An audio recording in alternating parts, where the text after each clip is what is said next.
Dog, use promo code ALARM. They'll match you up to $100. I have a cup for Cooper Cup, I guess. Make sure when you're at the Cheesecake Factory, instead of paying a tip, just write ALARM in there. I'm like MacGyver with running back. Yeah, that's pretty true. That's true, and yeah, that's true. Okay, I'm getting word. We might get Joe Burrow in here.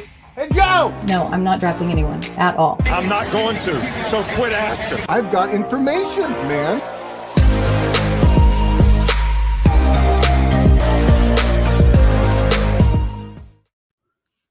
Good evening, you beautiful ladies and gentlemen. This is Lightning Round, of course, powered by Fantasy Alarm. Kevin Tompkins. That's Britt Flinn, but it does not look like Britt Flinn, so I'm going to switch that. Now that is Britt Flinn. I don't want to get anybody else's hopes up thinking that there was some kind of weird... I thought I was going to be in the Britt Flinn chair today. I've got like weird body snatcher scenario going on. I have to say it did feel even uncomfortable, just even on an internet stream, being in the wrong position. I don't know. I'm very situationally oriented, and that felt weird. It was like a body snatchers. Well, I'll tell you what, dude, when we have 4 people on the stream, I'm the one that has to go down in the bottom right where like all the comments are like over my face. Like Toronto Dave's comment is usually like over my entire face. So being here in the middle where I belong feels good. Just tell me next time, and then we can put me in the corner, and then I won't have to do my lipstick. It'll be great. Nobody puts baby in the corner. Yeah, you just do the makeup from here up. That's all you have to do. And, man, when we were masking, that was the best thing. It cut my routine in half. So I might as well do the same routine when I'm down in that bottom corner. You know what I'm saying? Let us know when you need a day off. We'll switch you down there. We'll start just put like a banner of like a Fig Newton sticker over your face. Like in Talladega Fig Nights. Newton? It's a Talladega That's random. Nights joke. Anyway, so I didn't say Britt Flinn, but since Andrew Cooper talked for about 35 seconds, I will make sure I say also Andrew Cooper. So, guys, thanks for the intro, Kev. Hey, anytime. I mean, it is what it is. You do what you got to do in these streets. But hello, Albert. We got, Toronto Dave. Scampers, I'm sure will be rolling in anytime now. But so we got 2 sets of data points here, week 2. Any initial thoughts here about week 2 heading into week 3? Kind of wrap a bow around that. It was just so crazy. Like, how did only 2 or debatably 3, Coop, because I know that you said Swift went some in the first round in some of your drafts, but 2 or 3 first round draft picks only score like over 10 points. This was insanity. And it's not just a 0 RB, 0 wide receiver situation. Like, it was across the board. Like, Justin Jefferson, what the hell happened? That's my takeaway from week 2. What the hell happened? Right. But I will say for the 0 RB people, week 1 was like perfect. Like, the standings after week 1 was the ADP, right? It was literally like Cooper Kupp, Justin Jefferson, Cooper Kupp, like right down, bing, bang, bang. The only one in the top 6 that didn't go top 5 in fantasy was Michael Pittman. He was also a pretty popular pick, right? So it worked out pretty well for those folks. And my favorite part of week 2, this happens every year, is that like I kind of take note of people that are like, oh, week 1 was terrible. And then this week people are like, oh, week 2 was terrible. And I'm like, it's almost like when we do a draft, we all get different players, right? Like, it's going to be okay. You know what I mean? Like, it's only 2 weeks. I know the sample size has doubled, but your guys, hey, guess what? Week 3, a different group of people are going to be like, this week was terrible. You know what I mean? Like, Stop it. Get some help. Get some help, dude. So you'll be all right. Don't panic. Don't panic drop anybody the way the Damian Pierce drafters did, reaching for him and then dropping him after 1 week. Just relax, okay? Yeah, anytime you can drop a 7th round pick, I mean, I think you got to do it and just completely wildly overreact. But yeah, week 2 is wild. Lots of comebacks, lots of stud wide receivers, sans Jamar Chase, sans Devontae Adams going off. Imagine drafting a running back in the first round, because some tough sledding for the big boys, CMC and Derrick Henry and Dalvin Cook and, Jonathan Taylor. JT, oh, my Lanta. Jonathan Taylor, more like Jonathan Taylor Thomas last week. Every single one of those guys can be fun. I think so too. But it's much more, we're emotional here in fantasy football. Like, that's what we do. We react, we overreact, we sometimes underreact. Oh my God, Craig. Honestly, though, that's another thing. That's another underperforming player. And then to have Arthur Smith come out and say, we don't care about fantasy football. We're just trying to win games. And I'm like, but you're not winning games. So that's not working either. Like, what are you doing? Yeah, exactly, dude. And the thing was, the usage for Kyle Pitts is better this week. But we'll get into all that. Kev, take the ship in the direction it needs to go in. Of course I will. It will with Craig. Do you always do the lightning round, or do we ever get to the lightning square, lightning diamond? I was going to keep this under wraps for a special occasion, but we might be end up doing the lightning rhombus here on Thursday morning. So I guess that's tomorrow. So I guess we're going to get up bright and early and do that, huh? The thunder rhombus. The lightning. We do the lightning round Wednesday night. Then you wake up and do the thunder rhombus in the morning. The calm before the parallelogram. I kind of like that, dude. I like the trapezoid. Well, it's like our group here, equal on all sides, but still, a little wacky, a little different. So. I mean, with the three of us, it is like it's a nice equilateral triangle. That's true. But this is the guy who also brought vodka in a water bottle to his last math exam. I just think we get all the right angles when we have Gary Hat out here, and the square is complete. I would say. So. It is true. This is true. So yeah, I guess we're going to talk about some football here. I mean, that is what we're not paid to do here. So, of course, every strategy session, we do talk about one player or situation that we're excited to see in week 3, a player situation we're nervous about in week 3, and then a question that we want answered about a particular player or situation for the current week. So let's start on a good note. Let's hype our boys up. Britt, one player or situation that you are excited to see in week 3. And yes, circles are infinite, Mr. Scampers. I'm so impressed that a cat knows about math. That's just awesome. Pronounce this one, Britt, while we got you up. Cumulonimbus tetrahedron. Damn. That's a flex. All my cats do is get like poop cats out of the litter box and bat it around. I'm not even kidding. So Scampers is like way up there on the evolutionary line. He's the cat that's going to take over the world. But I'm super stoked about Miami and Buffalo, right? Like we saw this crazy comeback from Miami against the Ravens, who, understandably and admittedly had a depleted secondary, but this comeback was legendary. And all the haters who say that Tua can't throw a deep ball have been awfully damn quiet this entire week since Sunday.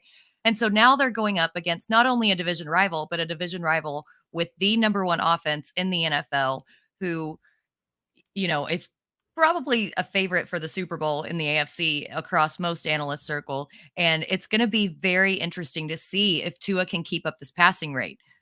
He leads the NFL in total yardage right now. Weird also that Carson Wentz and Joe Flacco are up there in the top 3, but we're just going to chalk that up to an anomaly. But I really think that Tua can sustain this, and I'm pretty excited to see how he does against the Bills. Yeah, I mean, I'll tell you right now, my thoughts on Tua have completely shifted now that I've watched the mirrored video of him throwing right-handed. And I was just like, oh, wait, these aren't weird passes. These are just normal passes, but with the wrong hand. Right. After that, I went down a rabbit hole of watching James Harden shoot shots right-handed. And I was like, James Harden's pretty good too. Huh? This is crazy. My brain, honestly, just anyone that pretends like that's not how it works is lying to themselves, or they're left-handed but even left-handed people, like he's the only left-handed quarterback in the league. And we talk about we're talking like Tim Tebow, Michael Vick, Steve Young. There's not a whole lot of them. Mark Brunell, I think, was left-handed. Not a whole lot of dudes when you think about, 32 teams every year. So it does look weird, but he looks good, man. I'll admit. So I'm excited to see how it goes down moving forward, and if they can keep it rolling, and if they can challenge the Bills. You know what I mean? As a Patriots fan for years, we've been the top dogs. I don't really have a lot of animosity towards any teams except the Jets. Their fans, they drive me nuts. New York is just, there are more of our rivals. So I don't mind seeing the Bills and the Dolphins do okay.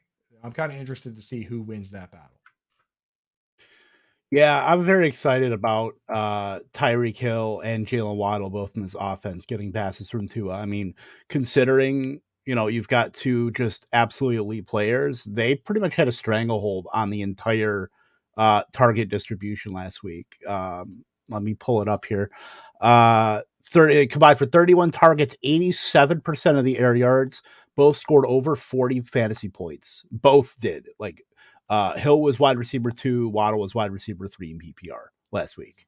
Like that's just mind blowing. Like, and then Mike Gesicki, the clunky ass Mike Gesicki, scored a touchdown, and it is what it is. But and his old man Gritty. That Gritty was bad. I'm not gonna. That Gritty made me racist against white people. Like that Gritty set white people back 100 years. We need someone needs to step up and do a decent Gritty next week just to bail us out, man. That literally put us all in the Great Depression. Did you see he retweeted it on Twitter and he said it looked better in front of the mirror? Which is hilarious. He acknowledged how bad it looked. That's how you deal with that, though. Like that's PR 101. Great job by Mike Gesicki coming out and saying that, dude, because that's how you deal with those. I remember there was a offensive tackle for the Raiders who picked up a fumble and tried to scoot with it, and he got hit and did a full flip. And then he came out and owned it on Twitter and became a star doing that. He goes, he tweeted something like how it's how I thought it would go and then how it went. And it was the perfect juxtaposition of a guy scoring a touchdown and him upside down. So you just got to come out and own those mistakes. Yeah. I love that. That great, dude. So bad. I need to see it. I need to see Scamp. If you can tag me in a post where you can see it 0.25, I need to see that. You could do that on YouTube. If it's on YouTube, I mean, you could definitely do that. But if he tags me, then I won't have to do it myself. That is true. That is a true story. Coop, what about you? One player situation you're excited about for week 3? So I'm excited to see Rashad Bateman in that offense, and Mark Andrews too, honestly, to a certain degree, because I think this is something that goes underreported. I've been trying to get the information out there, but early in the season, you have all these the game scripts can be so drastically different from one team to another, right? Week 1, the Bengals ran 100 snaps in that overtime game. That's more plays in general. You know what I mean? Joe Flacco has thrown the ball 103 times and Justin Fields has thrown it 28. That's how drastically different some of these scripts are. The Ravens led the league last year with 69 plays per game. That led the league. This year, in the first 2 games they've done 56 snaps and 58. And that happens from time to time. A lot of times what people don't realize messes up the game scripts are kick returns for touchdowns, punt returns for touchdowns, defensive touchdowns. Like Britt, how many times last year did your Cowboys have a defensive touchdown that just shortened the number of offensive snaps, right? It was a handful of times. All the time. Yeah, Diggs had a bunch of touchdowns. Tony Pollard ran a kickback. When that happens, Devin Duvernay runs the opening kickback, that's a whole drive that didn't happen, right? Yep. So this team has not yet had, if you were to put it in perspective, right, 69 snaps a game, if you take the 2 games they've had, for them to average out to 69 snaps, the next game would need to be 90 something snaps. So we're in to see a real Ravens offense that's playing a full real game script, and if it's going to be consolidated the way it's been, it's wheels up for Bateman and for Mark Andrews. So I'm excited to see what a real game like that looks like for Rashad Bateman. And Dobbins will be back too, most likely. I mean, he got his, another full practice in today, so he'll likely be in that offense, which will make it a lot more efficient. And, in these first 2 weeks, we've kind of seen Lamar air it out downfield a lot more than he has in the past. The addition of Bateman's going to allow them to sustain drives, take more time off the clock, and run more plays. So, and that'll open up, those bombs to Bateman, those little underneath routes to Andrews. So yeah, I'm totally with you. I want to see all of it. The one thing that I am concerned about is that Lamar was limited with an elbow injury. So I don't know how severe that is, and it worries me slightly, but I mean, it's still so early in the season. I don't care. I just want to see this offense completely out on the field together. Yeah. The thing that kind of glosses over with just the amount of back and forth, I mean, they only dropped back 31 times. Like, Lamar had to be so efficient to be able to get at least Andrews and Bateman to get them to good fantasy days, and they absolutely did. What's going to help, at least in the interim, is, Devin Duvernay doesn't come out of concussion protocol. Isaiah Likely is probably the closest thing to any sort of roadblock for, getting any targets or getting any sort of, chunk plays that Andrews or Bateman won't get. I mean, other than that, it's like the random body of Demarcus Robinson and, the million running backs and Patrick Ricard and all these other guys. So, we talk about, man. He plays so much, bro. He plays so many. He played 37 snaps. He played more snaps than Rashad Bateman last week. Yeah. Yep. What the, like, dude, last year, there were times where he was playing 71% of the snaps. Like, I love being a good fullback, and he's a UMass guy up this way. We don't have a lot of football players from Massachusetts, so cheers to that, but enough with the Patrick Ricard. No. What about UMass alum Andy Isabella? Would you welcome him with open arms? UMass, I'm not even a UMass fan, but if we're gonna claim anybody, it's gonna be Victor. God, Sham God? No, that was Providence. That's Providence, baby. Yeah, sorry, we don't even close have a enough. team. But Providence, dude. Ryan Gomes, what's up, baby? Chumpert. I don't know. No, Ian Chumpert is. We had Marshawn Brooks. Yeah. I remember him because he spells his first name so weird. It's like MAR. Yeah. Anyway, he didn't spell his name weird, unlike God Sham God, who has a perfectly normal name. Right. But yeah, when we're talking about condensed offenses, like this is exactly like it is Mark Andrews. It's like it's nerf for nothing. It's Andrews, Bateman, and nothing. So, I mean, if you're feeling froggy, I guess if you're like me and you're in a 14-team auction league where Marcus Grant beats the pants off you with Stephon Diggs on Monday Night Football, then maybe you throw Isaiah Likely in there.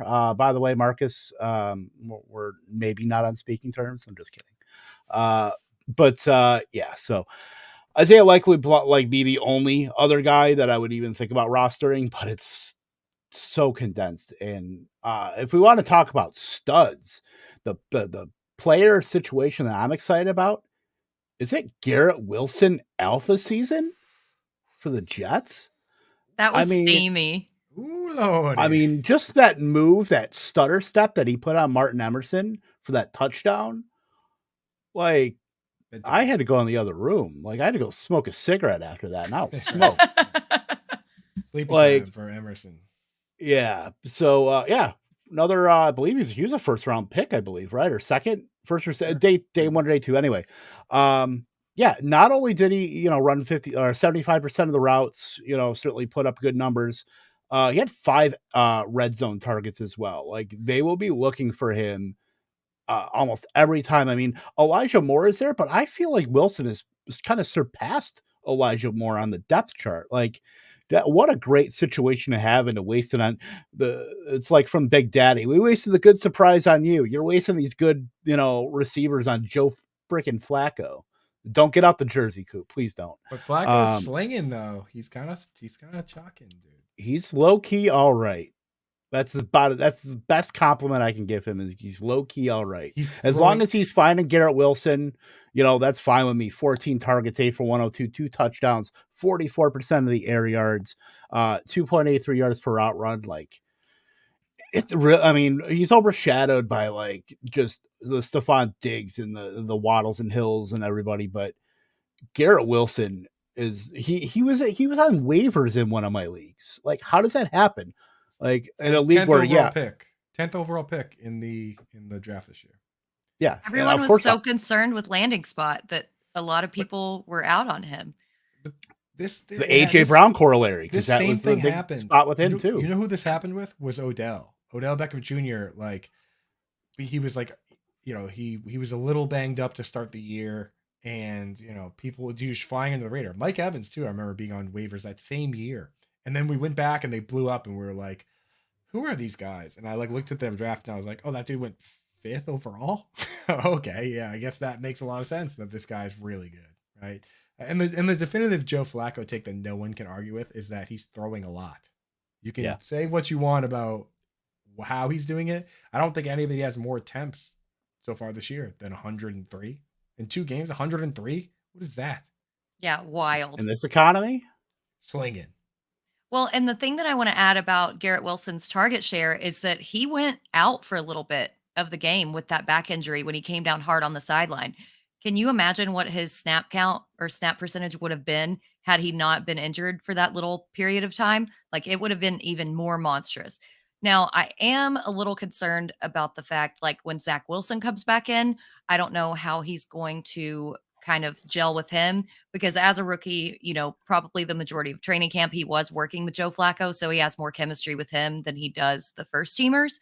But I think that this talent eventually is going to win out, and he's going to be the alpha in this offense. It just might take a little dip once Zach Wilson comes back in until they can kind of find that same rhythm that he has with Flacco. Why is it that we get so enamored with these Jets backup quarterbacks and then like the world comes crashing down when the starting quarterback comes in? Like we did this with Mike White last year, and now we're doing it with Joe Flacco. And now, oh shit, here comes Zach Wilson. He's going to ruin it for everybody. Any quarterback that throws to the running backs, I'm like, I like this guy. I wrote in my hot takes article on Fantasy Alarm this week that Joe Flacco should remain the starting quarterback at least for the next couple weeks over Zach Wilson, because Wilson has obviously not shown that he has this veteran presence, and that the Jets are rebuilding and they have a bunch of young players on this team, and that these young players can really benefit from a veteran presence. Especially, I don't think that Zach Wilson would have led the Jets to a comeback this week. I think that was all that veteran leadership. And then, a little bit of luck on the interception, but I don't know, man. On the interception and Nick Chubb scoring when he could have taken a right knee, and converting a onside kick, which is like a 4% play. But I love the Flacco take, dude. Number one, because it's spicy, and I love when you get spicy with those hot takes, Britt. And 2, because I hate the Jets, and I love as much turmoil as there can be over there. I'm like, yeah, dude, just dump a bucket of wrenches on that whole organization, right, dude? Just dump I want the tornado coming through. Joe Flacco, megastar, elite, Super Bowl winning quarterback. Joe Flacco coming in, I love that stuff. Give me more of that. Give me lots of that. It's good stuff. We'll get to we're a couple of questions. I'll just toss these up here. Gross options from Scotty boy here. Who do you choose? Have PPR, Julio, Gage, Chark, Corey Davis, MVS. I need to process this. Yeah. I think you start gross Julio options, definitely. Julio with no Mike Evans.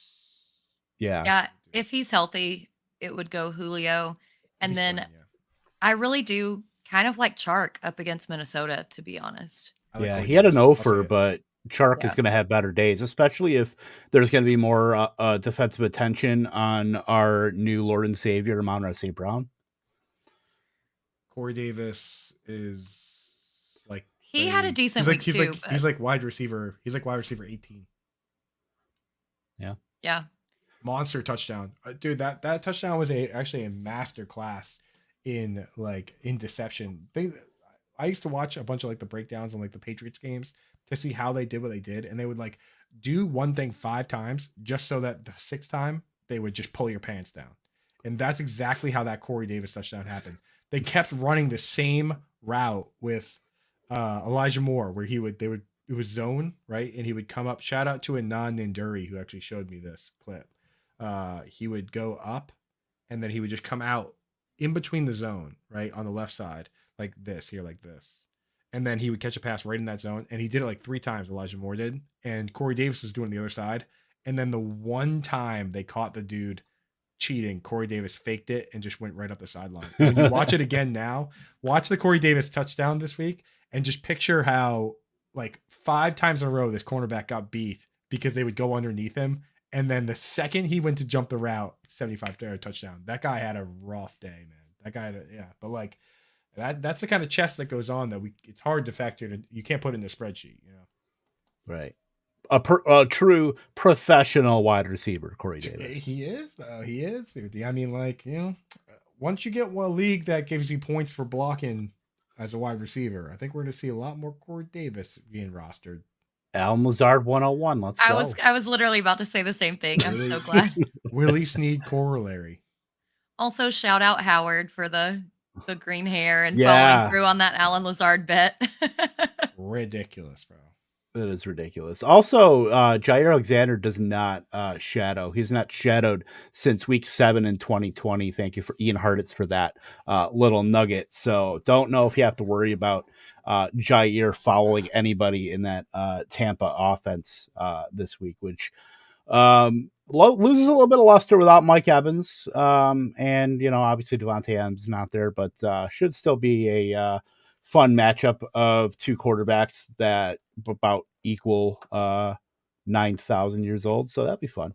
You know what I was thinking about Jair Alexander not shadowing is that maybe when they play the Vikings, he should shadow Justin Jefferson so that Justin Jefferson doesn't have 184 yards. So are you telling me that Preston Smith did not do a good job? So I'm telling you that way, if they're going to sacrifice Adam Thielen to Jair Alexander and let Justin Jefferson have 200 yards and 2 touchdowns, like I think perhaps the shadowing might have been the way to do it, right? Like at a certain point, Jair Alexander has to go to the coach and be like, "Hey, I'll cover the guy. I'll cover that guy." Right? Like that guy. Like you need to be like schoolyard ball. Well, we saw how the shadowing worked with Darius Slay on Monday night. I mean, I was watching the play-by-play because I was switching back and forth between both games because, of course, my little baby Treylon Burks wanted to make sure that he was getting all the targets and catches, and then Tennessee crapped the bed. But was watching the play-by-play, and I'm like, all right, Jefferson's finally in the red zone. This is going to happen. And every single freaking time, it's like target to Jefferson, intercepted by Slay. Like that shadow coverage actually worked against him. So maybe they ought to look into it. Funny how that happens, dude. Marshawn Lattimore shadow covered Mike Evans so well that he took him out of this game. This game week. And he took him out of week 2 and week 3. Like, and that's not the first time he's done that. That's why I said it on the show, on the Fantasy Alarm show, like on the FYF Money Show. I was like, dude, there's a real possibility that both these dudes get thrown out of the game, and of course they did, because those guys are children. It's like our generation's Cortland, Andre Johnson and Cortland Finnegan. Just ridiculous, bro. Ridiculous. Yeah. I was trying to think of other like combos that, obviously Michael Crabtree and Aqib Talib comes to mind. But it was Andre Johnson and Cortland Finnegan was like the Ali Frazier of wide receiver cornerback. You know who used to do that with everybody too is Brandon Browner. Brandon Browner he's like, a dirtbag. He was also like 6'4" too. So like you would. It was Legion of Boom. So he's a big dog. He came to the Pats and he was doing that with us too. Like the Pats defense was put Revis on one side to cover a dude 1-on-1, and then on the other side they would put Brandon Browner up in your face to just like punch you in the throat. Like the play would start, he would just punch you in the throat, and if you ran by him, Devin McCourty was sitting right over the top. That was the defense that whole year. They won the Super Bowl. But Brandon Browner's job was literally to just like be annoying and not instigator, like the Matthew Barnaby. Yeah, nobody watches hockey. And, he was like Brad Marchand, except not good. He was like he was more like AJ Pierzynski. Right? Yeah. Who was that one big clunky dude they voted to the All-Star game that one year? Now I can't remember. Oh, I know you're talking about dude for the Hurricanes. Yes. Yeah, I can't think of his name. Goon. Yeah, but that's basically what Browner would do. Just like the play would start, and he would just be like karate chop, and then he'd be like McCourty, get him right. Like that was the whole defense, which it worked amazingly. They won the Super Bowl. So Sean Avery was a Dave coming in clutch. Dude, there's a rule called the Sean Avery rule because he would stand in front of the goalie with his hockey stick and just wave it in front of the goalie's face like this. So Are you serious? Yeah, so and there's clips of him fighting Martin Brodeur, and then he goes like this with his stick, and then somebody shoots it, hits Brodeur in the chest, and he puts his stick down and scores, right? And then after the game, they wouldn't shake hands, and someone was like, "Hey, Avery, what happened there?" He goes, "Fatso wouldn't shake my hand." Like Avery was like the biggest menace, bro. I'm not a big hockey guy. Like I'm not a big hockey guy now, but like before the strike in like 2006. Like I'm a Ranger fan, but that E60 that came out with the Red Wings and Avalanche, unrivaled. Like go watch that. That was like the big late 90s between the Red Wings and Avalanche with like Patrick Waugh and Chris Draper and Claude Lemieux and I can't think of the dude for Peter McCarty. There's the guy that is he's a GM now, was like on the Avalanche. The Avalanche was nasty. Joe Sakic, was that the guys then? Yeah. Peter Forsberg. George LaRocque, by the way. There's a video on YouTube where they've got him mic'd up. Sorry, Brett, I didn't mean to interrupt you, but I'll just finish up real quick. George LaRocque is like literally mic'd up and he skates next to the guy and he's like, "Hey, water fight? All right. Yeah, man. Good luck." And then literally puck drops. They're brawling. Yeah. Like the nicest fight in the history of the NHL. Yeah. That's all. That's like, yeah, I love that stuff. Good thing we have Toronto Dave in here to, is this a hockey show now? That's what I was about to ask. I'm like, my ADD is making me tune out. I'm in the South. I don't know shit about hockey. So my brain's on a different planet. Back to football. Yeah. Well, that was your lightning puck talk here. Sponsored by Fantasy Alarm, of course. Tampa Bay Lightning round.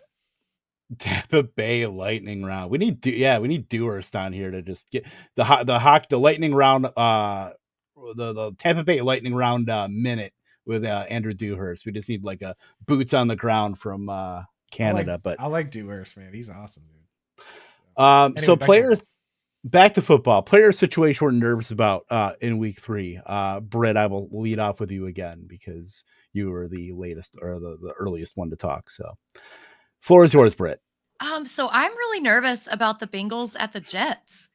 And this is not something that I thought I would be saying going into week 3. You know, the Bengals coming off of their Super Bowl. You thought that they were going to just absolutely crush it with their rebuilt offensive line, and they have looked like absolute dog doo-doo. I mean, it's been bad. Burrow has taken 13 sacks in 2 weeks.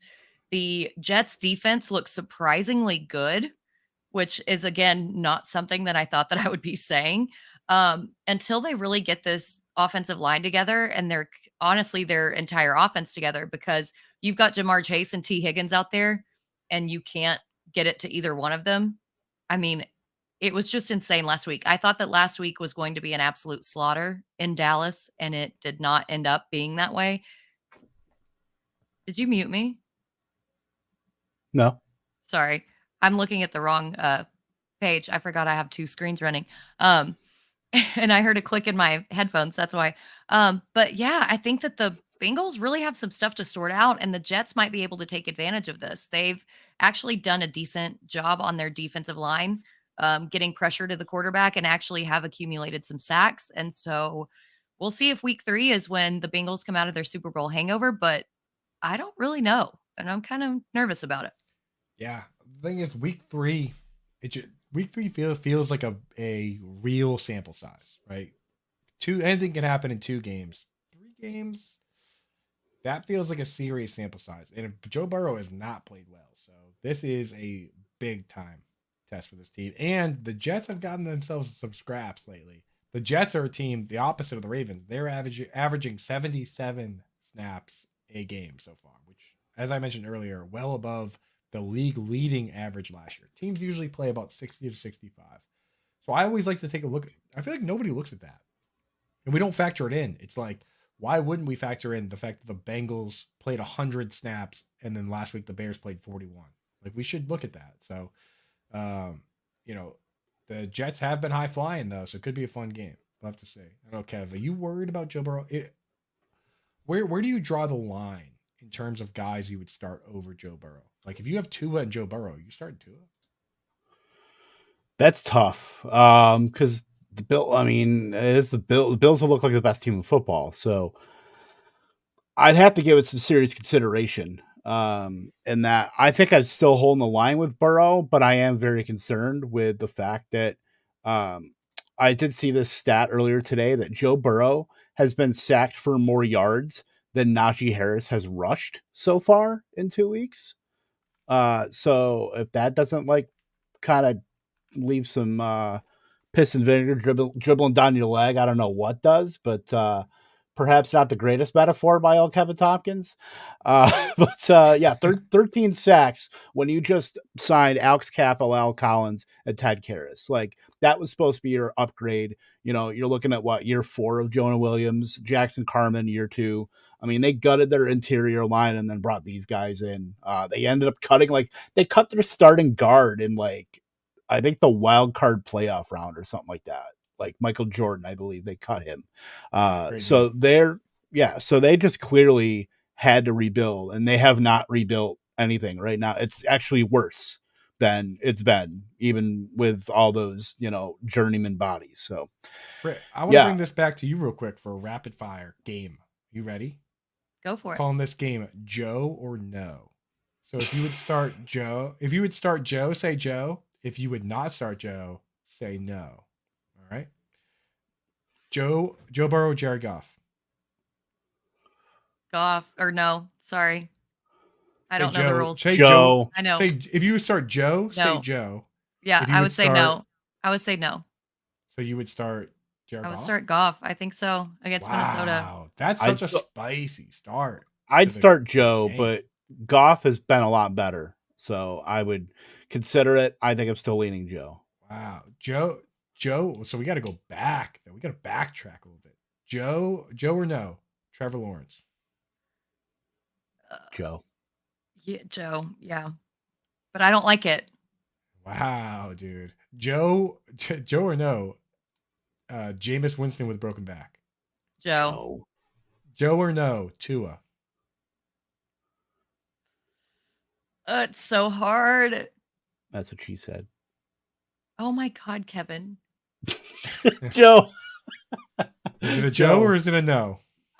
I think it's Joe, but I'm gonna be real pissed when Tua goes off on my bench. Joe or no? Carson Wentz. Joe. Joe or no? Aaron Rodgers. No. Yeah, no. Wow, Aaron Rodgers over Joe. Joe or no? Tom Brady. No. Even with the lack of weapons and possibly a rapid slot receiver. I think I would go Joe there. Yeah, okay. I would go Joe. Last one that I think is meaningful in any given way. Joe or no? Russell Wilson. Joe. This is Joe. Wow, dude. That was a lot. Joe more Burrow no's. or Joe Flacco? Joe or Joe? Yeah, and you're not, dude. The people in the chat are on your side, Britt, with the Joe or no's, dude. I think this is a no. Joe or Mariota? Joe or no? 12 rushes week 1. 12 rushes week 1. I don't care. I don't know. I'm a Mariota hater. I can't. All right. I can't ever. Mariota. That's another great game of Joe or no, everybody. And if you want to play great games like this, use promo code Fantasy Alarm anytime that you're on Underdog Fantasy Prize Picks. Right now at Fantasy Alarm, we have 50% off an awesome package, $20 a month that gets you not only football for the rest of the year, all of our sports. I'm talking NASCAR, baseball for the hottest and only cool part of baseball, which is the playoffs. We've got, we have the NASCAR back-to-back Writer of the Year, and back-to-back selling him short because he went back-to-back, but he's been the NASCAR Writer of the Year 3 out of the last 4 years.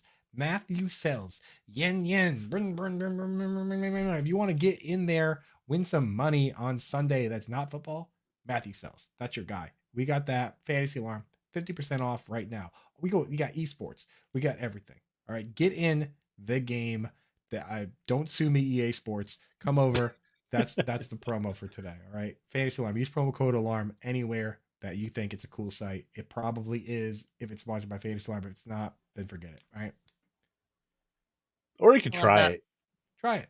Fantasy Alarm. Plug it in. EA Sports. When you're buying coins and stuff. Toronto Dave about to run through a wall right now for Fantasy Alarm. Yeah, he's about to go on Madden Ultimate Team and use promo code Alarm and get himself some. You get all my fantasy DFS picks behind the paywall, dude. Everything I send out on Twitter is trash. Everything I say on this podcast, meaningless.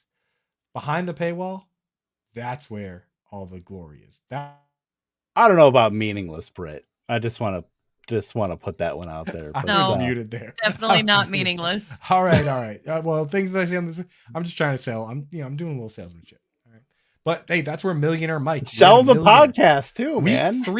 Week three last year, Millionaire Mike, week 3 won $1 million using our lineups behind the scenes. All right. That's exactly what NASCAR sounds like. Wendy, I've been to a bunch of races in New Hampshire. It's like, was that Loudon? Yeah, That sounds like a dirt bike, like a 2-stroke 150. Yeah, it sounds like the bike that kid ran was riding through in Breaking Bad. Well, they don't have the bank turns at Loudon, so you gotta slow down a little bit. I was at the Watkins. I've been to Watkins Glen too. There's a lot of road slowing down at that one. Yeah, left turn Clyde. That's a big one. Is this Toronto Dave goes louder, please? Yeah, we're losing people on the stream with the and I took that personally. Right. It's okay. So this is a NASCAR show now, but if we're gonna do NASCAR show, we have to have Sales on. The guy is a literal 100%. Genius and wizard. Absolutely. So let's go back to football. Coop, one player situation you're nervous about for week 3. And I'll tell you right NASCAR or highlight or badminton or competitive Scrabble. Oh, dude, our competitive Scrabble DFS is easily the best in the world. Easily the best in the world, dude. Like, talk about triple words. We need a video of like somebody playing their first word and it's alarm. It's alarm, dude, bro. Probably not a lot of points actually. The L is probably worth a couple points. Well, no, the M is 3. So that's and the L is 2. L is 2, so that's 1, only 2, 2, 3, dude? 4, 7. Yeah. That's 14 points. Why are you guys so good at Scrabble? Because I'm a learned wordsmith. Fair. All right. Well, so yeah, back to my guy. So I was basically saying that like 3 games is the real sample size. I'm worried about my boy Evan Engram. I did have to get some. I didn't want to jinx him, but I had to get a quick victory lap in there because everyone says this guy can't catch. 91.7% completion percentage. Everyone, take a lap. Because the guy has been able to catch the ball. He has the 4th most receptions of any tight end in the league. So that's where we're at now. This week, not only is it the 3rd game, which is a real fantasy test, but he plays Derwin James, who I'm not sure if anyone was watching last week, but he went full captain insano and power bombed Travis Kelce. So if he's RKOing Travis Kelce, then Evan Engram might get pretty beat up this week, and I'm just not ready for that disappointment. I'm nervous, but if he plays well this week in this matchup, the sky's the limit, man. The sky's the limit for this player. All he has to do is beat out Zay Jones. So I'm excited to see, but I'm also very nervous. I don't know, you guys. Are you bought in yet? I know you're more bought in than everyone else. And he was tight end 20, so we're already playing with house money a little bit. But I don't know. Are you guys as nervous as I am for Mr. Evan Engram? I'm not. I mean, this week, yes. In the long run, not so much. I really liked that increased target share that he saw last week. They kind of did move away from Zay Jones, thank God, because that was frustrating as hell week 1. I was like, what is happening? And it was good to see that, he has kind of broken this narrative that he can't catch. That, yeah, Captain Insano shows no mercy. No mercy. Perfect. But yeah, so that was encouraging. Like I said, oh my God. That one got me. Kyle, so for our audio listeners, Kyle Pitt's Scrabble tiles be like AAEEEUUU. That's so good. Yeah, I'm crying. It's true. But yeah, it was good to see him shake that narrative that he can't catch balls, and that if he would have caught that touchdown, I think that everything would have been forgotten. But he didn't. There was a little bit of interference that happened and all of that stuff. But this week, yes, I'm nervous. In the long run, not so much. Coop, has Evan Engram thought to just bring a steel folding chair with him to the festivities? I mean, I think that would certainly help him out now, knowing what Kelce went through. I mean, dude, it sounds like it's a cage match, dude. Hopefully, maybe Dan Arnold will come down from the rafters like Sting with his face painted. Pull out like a little black bat, black like baseball bat. That seems to be the only way to take care of Derwin James. I mean, the thing with Derwin James is he's never been bad. He's like defensive Christian McCaffrey. He's never been bad. He's only been hurt, right? Like he would be all pro. I feel like every year so far he's been in the league, but he just gets hurt. And now I think I realize why he gets hurt just after watching him in prime time. Cause I don't like, I watch as many solo games as I can, but you can only watch so many, in the offseason, I throw him on and I just watch him, but like this guy, he's a maniac, bro. He is like flying around like a real menace. So I can see why he gets hurt, but I could also see why he is like people are concerned about him. So I'm concerned this week for Engram. I don't know what are you worried about, Kev? Well, I was actually going to add on with Engram here. Like, I'm fine with Evan Engram. Like, the fact that, he's tight end 12 right now, just around such luminaries as OJ Howard and Taysom Hill, as far as tight end rankings. I myself am tight end 19. So, it really doesn't. Yeah, exactly. Don't start me though. You're in the club. Yeah. But yeah, so Evan Engram, yeah, you're already getting return on investment with him. Ran 78 and 84% of the routes last 2 weeks. So I like to think it's Christian Kirk who I will say has made his money and then some so far. It's Christian Kirk, and then are you really counting on Zay Jones or Marvin Jones at this stage to take a leap up? It might be top 2 target season for old Evan Engram. So we know what that means. We do. We thought that ETN was going to eat into it, and so far has been very, very negligible. So that's another positive sign. But if ETN does get going, then a little worried. He hasn't been ETN nothing. He's famished over there. Yeah, my boy Engram's the one eating. My man targets. Travis ETN, he needs to hold a food drive or something. It's like, dude. And the thing is, if you're keeping track of the Engram targets at home the way I have, where I count defensive pass interference, I count defensive holding, where they're cheating, and my man would definitely have caught those passes, 100%. His catch rate's 91.7%. Then I count those targets, and I think that in that case, Evan Engram has 14 targets, which means he's pretty close to Christian Kirk, practically the best tight end in the whole goddamn world. Yeah, I love it. 100%. And yeah, Dave's right. Non-perishables for the Travis Etienne food drive. That might be the new team name, like in one of my leagues, Travis Etienne food drive, because that boy needs to eat. Like, get that boy some hamburger helper and some cream corn. What am I worried about? I am worried about just the totality of the Carolina Panthers. Like, Matt Rule is hell bent on getting fired as soon as he can, based on how he is using Chris McCaffrey, taking him out on obvious passing downs, like for some weird reason. Like, if you want to run him with 91% of snaps, don't take him out so he only runs 67% of routes. Like, just take him out on low, between the, outside the 20s, rushes. Just let Deonta Foreman and Chuba Hubbard and all those guys take care of that. But on the money downs, on the high value stuff, like, Christian McCaffrey should be in on like every single pass play. Like, it doesn't need to be like super telegraphed where it was Jordan Howard and Tariq Cohen style, where you knew when Jordan Howard's in, they're running the ball. When Tariq Cohen was in, they're passing the ball. It doesn't need to be like that. But like Christian McCaffrey, I know the injury thing has been, very, very, very overblown, and he's, still healthy. He's still kicking. It's been 2 weeks. But like, he just needs to be out there. Like, if they're going to have any hope or prayer, he needs to be out there. So, and not only that, but just DJ Moore, they're not using him creatively at all. They're using just random, like Shi Smith, I'm sorry, should not be running like 80% of the routes, like, at all. Like, yep. Robbie Anderson is out there just running around. DJ Moore is just not being used creatively or targeted well. And then Baker Mayfield and Matt Rule, like a match made in heaven, because they are both just actively sabotaging this team. Like, Baker Mayfield has not been good.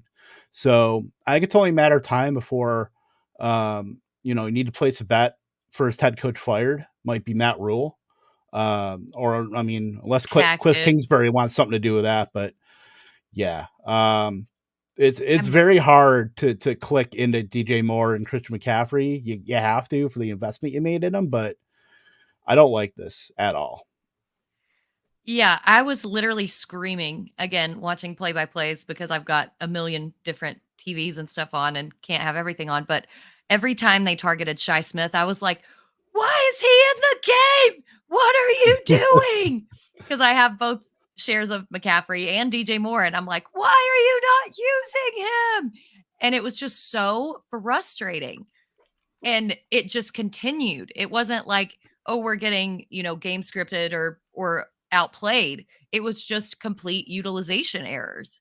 And it is kind of worrisome. Now, I will say it was good that DJ Moore did get a touchdown, especially since he's only caught 4 in the previous, 3 seasons each season. So that was good to get one in week 2. But if they don't start utilizing him, he's going to go down the same path that he's always gone down. So yeah, I'm with you. I don't like it. Shi Smith actually kind of quietly playing a ton of snaps. That's what I'm saying. Terrace Marshall's a ghost person. Yep. Literally a ghost person. You should go, dude. Like the moment they fired Joe Brady, I was like, Terrace Marshall's dead. Like, 'cause Joe Brady brought him in specifically. And dude, somebody asked me on Twitter, they were like, if you could change any rule in the NFL, what rule would you change? And I said, I would get rid of the Matt rule. Because I think that he is screwing up this team, bro. He's screwing up this franchise. Like, just doing all the things that like you aren't supposed to do. Like, he's like, oh, I coached Robbie Anderson in college at Temple. At Temple, yeah. So why don't we give him $1 billion? Like, why don't we give him $50 million or whatever they gave him, right? It's just like wrong, right? Like, completely backwards. So I don't know, man. Sometimes it works. Sometimes it does not work. I don't think this one works. And the thing is, Matt Rule might come around. Bill Belichick wasn't a good coach his first time around, so neither was Josh McDaniels, right? Like, Pete Carroll was terrible coach when he coached for the Patriots, right? Yep. And then he became a great coach, right? It's like, so maybe he just needs a reset, but I don't know, man. I don't like what they do over there. They're messing up my boy DJ Moore. They're messing up my boy Christian McCaffrey, and I'm tired of it. So that's my take on that team. Putting our foot down on us. We're tired of it. And we want something. We just want to see something totally different, you know. Yeah, sad times in North Carolina for sure with the Carolina Panthers, but we must persevere and move on here. One question that we want answered about a player or situation in week 3. Britt, I will start with you yet again because ladies first. Thanks, appreciate it. What we do here. You're I went first last time. So chivalrous. What are you trying to say? Hey, you read into it as you will. But no, it's 2022. Being a lady's cool. That is per sources. That's a fact.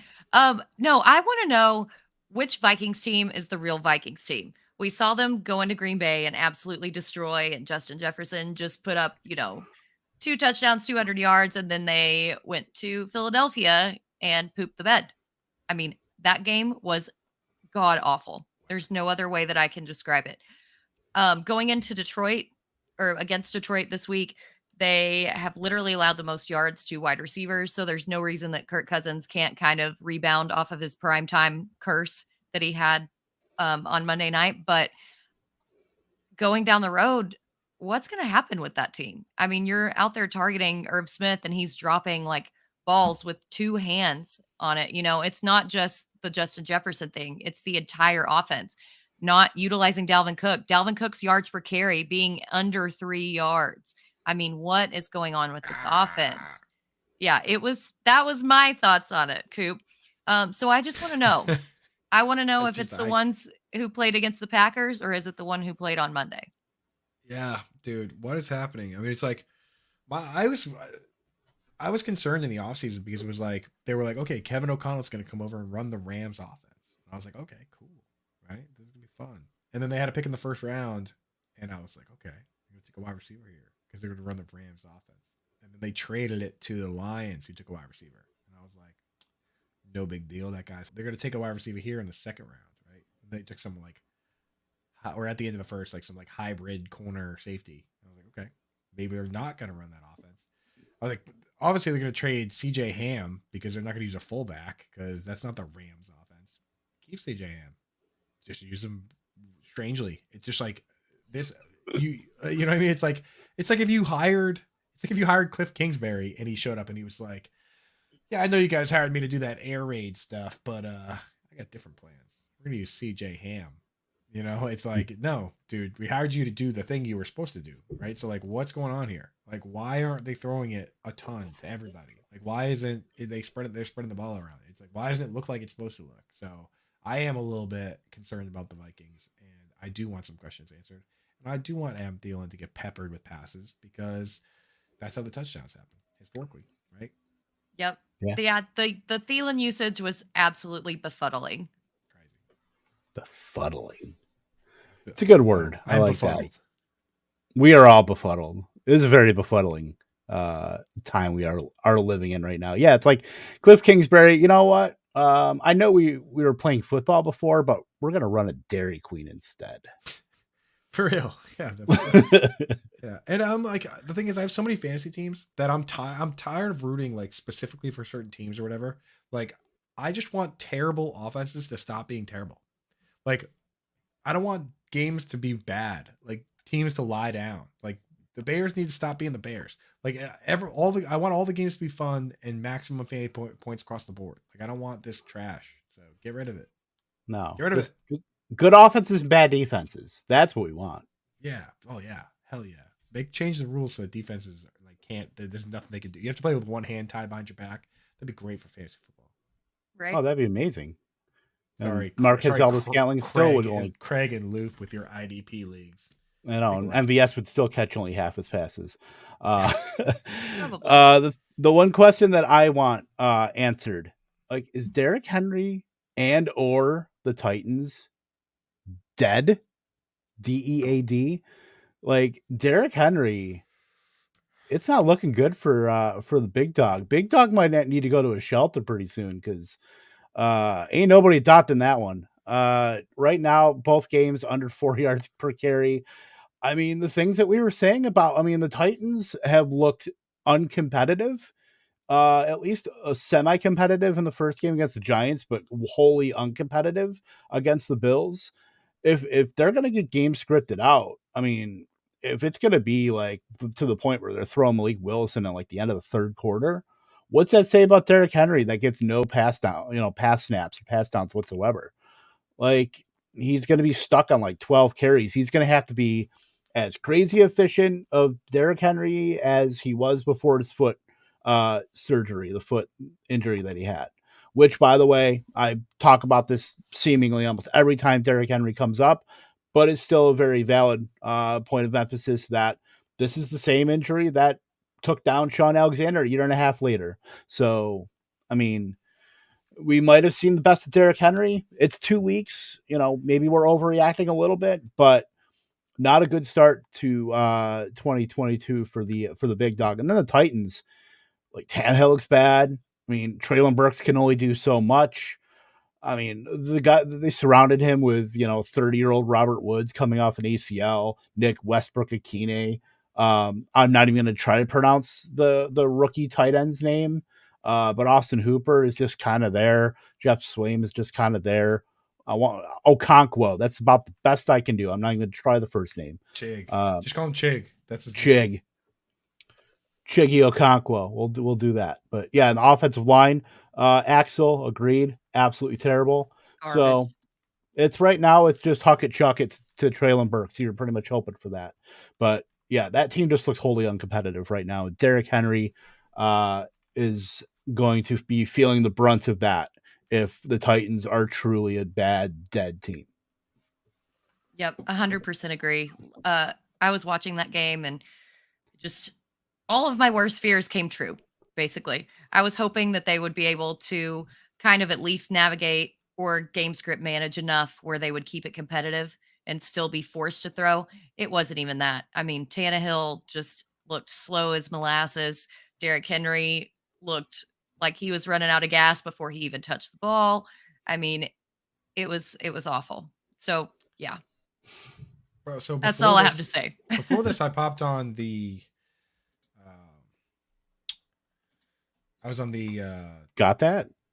No, I don't I was on the Dynasty Underdog podcast with our boy Steeman, Billy Beeman from the Best Friends squad there. Super cool dude. Those guys are funny as hell. Check that podcast out when it comes out. But those dudes pointed out some numbers to me that I did not know myself about Treylon Burks and his start here that were pro Treylon Burks, Britt. His yards per route run is 7.85 this week. Totally sustainable yards per route run. His PFF grade, I think he's graded 12th or something like that. And I was like, okay, like let's get this guy some more passes. You know, they have nothing to lose at this point. So I say do it.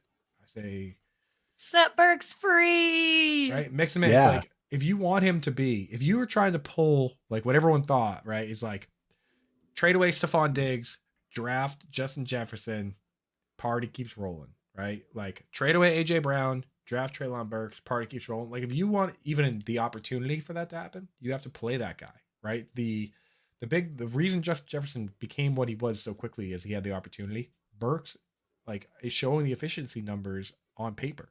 Just give him the opportunity. Who cares? I will say that what's the worst that could happen?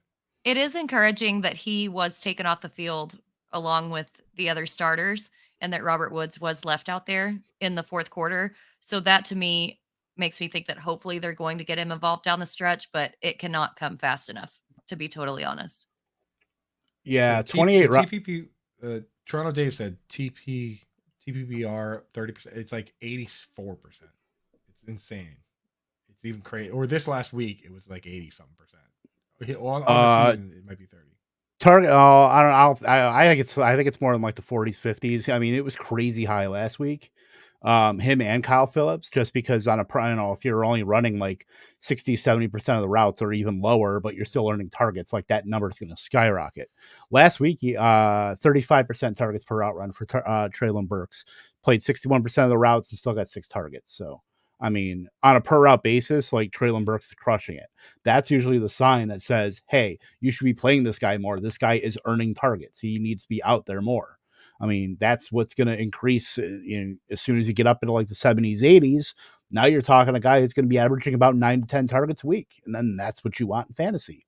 But the way this offense is going, it's going to be so damn inefficient where, yeah, sure, if he ends up getting more routes and runs 9, 10, targets a game, probably only going to catch like 5 for like 40 or 50, which I mean, it's not bad. If he gets in the end zone every so often, that's probably like 12 fantasy points a game, which you're talking like back end wide receiver 3, but we know what Treylon Burks can do. And, some kind of competent quarterbacking will unlock him a little bit more. Like right now, he doesn't have the benefit of having anybody that poses any kind of threat around him. And that's probably the biggest detriment to him right now, is not even just getting on the field. It's that when he does get on the field, if they find out that, okay, he's getting all the targets, maybe he's the one guy that we have to cover, like, because we don't have to really worry about Robert Woods that much. He's a shell of what he was.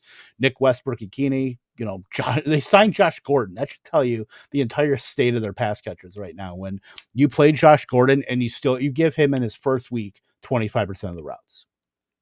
And he's doing all that despite going to like a terrible college. Wow. That's a shot across the bow. Come on, Britt. You got nothing to say on that one? Nope. Whoa. That person has really gotten him or herself into quite a predicament. Great use of it on there. I'm going Bambi rules. If you can't say something nice, don't say nothing at all. La la la la la. So sweet. I'm just messing around. I know. That's why I allow it. So before we get on out of here, I just want to, I know we did this on the Fantasy Besties, me and Coop did, but do you have anything that you would like to say about our Lord and Savior, Amon-Ra St. Brown, Britt? We bared our souls on Monday about how wrong we were about Amon-Ra St. Brown. I didn't know if you wanted to get into that, at least get in a share of that. We might have been wrong these first 2 weeks, but also look at the defenses that they've played. I'm not 100% in on the fact that we were wrong yet. It's looking like we were, but I'm not ready to take that L yet. I'm still on the fence about it. So I'll come back for my confession at a later date once I have more information. Strategery. Very safe play. I like that. Britt's little strategy there with, leaving the door open a crack for Amon-Ra St. Brown, which, I mean, Coop, you did too with Jameson Williams when he does come back. I just fully embraced it. I mean, I am the world's biggest Amon-Ra St. Brown fan right now. If you heard my rant on the morning show, the FYF morning show, I said, I was like, all right, I'm gonna eat crow, and then I just completely went off the rails on not eating crow at all. like me and JL went back and forth being like, well, you expect me to rank every single player. Exactly right. Well, the best baseball players in the world get out 2 out of 3 times. Right. And then you're a Hall of Famer if you get 2 out of 3 times. And think about how few how many few golfers hit a hole in one. We got all the way down to this. How many few people have been on the moon? Like, how am I supposed to? I'm supposed to rank every wide receiver, right? The moon landing was a myth. It was staged. I mean? So, it was staged in a sound stage in Burbank, California. I keep saying that I'm eating crow, but then I keep doing the complete opposite. And I'm just gonna keep eat really terrible frozen pizza instead. Yeah, exactly. Like, which is what DJ Chark is. Yeah, pretty much. Did we get the finger trap, by the way? I've been told that I'm not allowed to have the finger trap on this show because it picks up the audio too well and it gets really crinkly. I don't know why. It does get crinkly on this show, but on the morning show, there's no rules. So there's no rules. Finger traps are flying around. Here, Dad doesn't let us get the trap out. The moon got me. I mean, dude, yeah. How am I supposed to rank Amon-Ra St. Brown right? I haven't even been to the moon before. Well, I mean, who knows? Could be Amon-Ra St. Brown to the moon against the Vikings. Oh, Kev, I love how you brought that back. Oh, Dave. DJ Charred Pizza. All right. Have we covered everything we need to cover here? I think so. We did get our Amon-Ra St. Brown. At least we tried to bridge the gap. There's good arguments on both sides of the aisle, so we at least tried to reach out to our ASRB or ARSC approach there. Dark MAGA approach of good guys on both sides of the aisle. You got to be somewhat democratic, and you got to be somewhat, you got to reach across the aisle. You got to be. That's why I'm straddling the fence. You don't know. It's really hard to say what side Russia is hacking for these days. So it could be Amon-Ra St. Brown, could be Jameson Williams. You know what I mean? It's hard to say what the deep state, which side the deep state chooses. That's why it's smart of Britt not to pick one or the other. You know what I mean? You don't want to side with the wrong wagon there. Just I mean, shouldn't we be keeping a better eye on like Alaska, knowing how close Russia is to them? Like Alaska could be like the biggest sleeper agent in world history. We just let it be all the way up there. It's 14, negative 14 degrees in July. It is what it is. A lot of things we hadn't considered. I retract any and all statements I've made, positive or negative, about Amon-Ra St. Brown. I'm just going full clean slate. Neoliberal. I'm going to operate from the extreme center on this thing. You're an extreme centrist. Yes. Stardom if you must. That's an oxymoron, right? An extreme centrist. I am operating from the radical center. Yeah, so. I like that. I like it. The radical center. All right. I think it's time to pack up shop here. All right. Anything else before I close her down?